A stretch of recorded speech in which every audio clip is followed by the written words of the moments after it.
ఈవీఎంల అవకతవకలు, ఈవీఎంల వల్లే అధికార పక్షం అంటే ఇప్పుడు గెలిచిన బీజేపీ కూటమి ఎన్డీఏ అధికారంలోకి వచ్చింది అనేది అయితే మొత్తం కూడా ప్రతిపక్షాలు చేస్తున్న వాదన.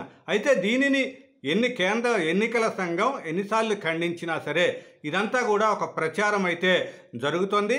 ముఖ్యంగా అసోసియేషన్ ఫర్ డెమోక్రటిక్ రిఫార్మ్స్ సంస్థ ఏడీఆర్ కానీ తర్వాత ఓట్ ఫర్ డెమోక్రసీ సంస్థలు విడుదల చేసిన మొత్తం దాంట్లో ఇక్కడ మొత్తం 538 నియోజకవర్గాల్లో ఇలాంటి తేడాలు కనిపించినాయి. కొన్ని చోట్ల మొత్తం కూడా ఓట్ల సంఖ్య కంటే పోలైన ఓట్ల సంఖ్య కంటే లెక్కించినవి తక్కువగా ఉన్నాయని, తర్వాత కొన్ని చోట్ల లెక్కించిన దానికంటే అంటే పోలైన వాట్ల కంటే లెక్కించినవి ఎక్కువగా ఉన్నాయి అనేదైతే ఆ సంస్థలు చెప్పిన రిపోర్టు.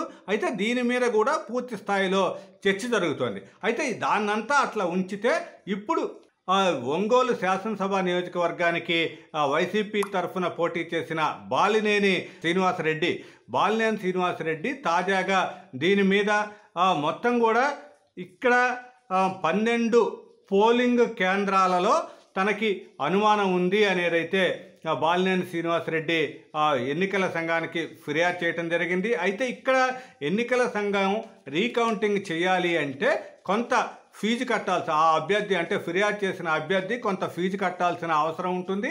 దాని ద్వారా మొత్తం కూడా వాటిని రీకౌంటింగ్ చేయటం, వాళ్ళ డౌట్లు ఏదైతే ఉన్నాయో అంటే ఈవీఎంల మీద డౌట్లు ఏవైతే ఉన్నాయో వాటిని డమ్మీ బ్యాలెట్ పేపర్లతో వాళ్ళు లెక్కించడం అనేది అయితే జరుగుతుంది. ఇదంతా కూడా బెల్ ఇంజనీర్ల సహాయంతో ఈ కార్యక్రమం అయితే నిర్వహిస్తుంది. అయితే దానికి సిద్ధపడి బాలినేని శ్రీనివాసరెడ్డి అయితే 5,60,000 రూపాయలు ఎన్నికల సంఘానికి దీని నిమిత్తం అంటే 12 పోలింగ్ కేంద్రాల్లో తనకి అనుమానం ఉందనేది చెప్పటము, దానికి ఫీజు కూడా కట్టడం జరిగింది. అయితే దీనిని మీద 19 అంటే ఈ నెల 19 నుంచి 24 వరకు కూడా ఈ డమ్మీ అంటే కౌంటింగ్ అనేది ఈసీ అయితే బెల్ ఇంజనీర్ల సహాయంతో నిర్వహిస్తుంది.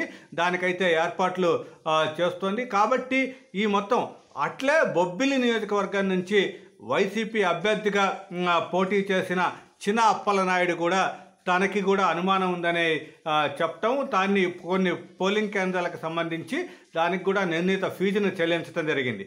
ఈ నేపథ్యంలో ఇప్పుడు అంటే అటు బాలినేని శ్రీనివాసరెడ్డి కానీ తర్వాత ఈ బొబ్బిలి నుంచి పోటీ చేసిన చిన అప్పలనాయుడు వీళ్ళిద్దరూ కూడా ఈ ఫీజు కట్టి ఈ మొత్తం కూడా రీకౌంటింగ్ కోరుతున్నారు. అక్కడ 19 నుంచి 24 వరకు కూడా డమ్మీ ఓటింగ్ జరుగుతుంది. కాబట్టి ఇదంతా కూడా అంటే voting machine electronic voting machine మీద ఈవీఎంల మీద వచ్చిన విమర్శలు ఎంతతో పులి స్టాప్ పడతాయా, దీంట్లో ఈ రిజల్ట్ ఎట్లా ఉంటుంది అనేది అయితే ఆసక్తికరంగా మారింది. ఏదేమైనా సరే ఇక్కడ పీపుల్ ఫర్ డెమోక్రటిక్ రిఫార్మ్స్ కానీ తరువాత ఈ ఓట్ ఫర్ డెమోక్రసీ ఈ సంస్థలన్నీ కూడా చేసిన దాంట్లో ఈ మొత్తం ఇచ్చిన రిపోర్ట్లో కూడా మొత్తం కొన్ని కేంద్రాల్లోనే, అన్ని చోట్ల ఇది జరగలేదు, కొన్ని కేంద్రాల్లోనే ఈ తేడాలు కనిపిస్తున్నాయని చెప్పడం జరిగింది. కాబట్టి ఇప్పుడు వాటిని ఎన్నికల సంఘం మొత్తం కూడా పూర్తి స్థాయిలో ఖండించింది. అయితే వాటన్నీ కూడా అంటే నిర్ణీత పోలింగ్ ముగిసే సమయానికి అయినా అంటే 6 గంటలకు ఏదో ఒక లెక్క చెప్తాము, 7 గంటలకి తర్వాత కూడా క్యూ లైన్లో ఉన్న వాళ్ళు వేస్తారు. కాబట్టే ఈ తేడాలు వస్తాయి అనేది అయితే ఆ లెక్కలు ముందు లెక్కల్ని ఆధారం చేసుకొని వాళ్ళు చెప్తున్నారు. ఎన్నికల సంఘం ప్రకటించిన దానికి తర్వాత పోలైన దానికి తేడాలు ఉన్నాయని అనేది అయితే చెప్తున్నారు అనేది అయితే ఎన్నికల సంఘం అధికారులు చెప్తున్నా కూడా వీటన్నిటినీ కూడా పులి స్టాప్ పెట్టేలా ఇప్పుడైతే ఈ బాలినేని శ్రీనివాసరెడ్డి చేసిన అంటే రీకౌంటింగ్ కోరి డబ్బులు కూడా కట్టి దానికి సిద్ధపడటం అనేది అయితే ఇప్పుడు ఆసక్తిగా మారింది.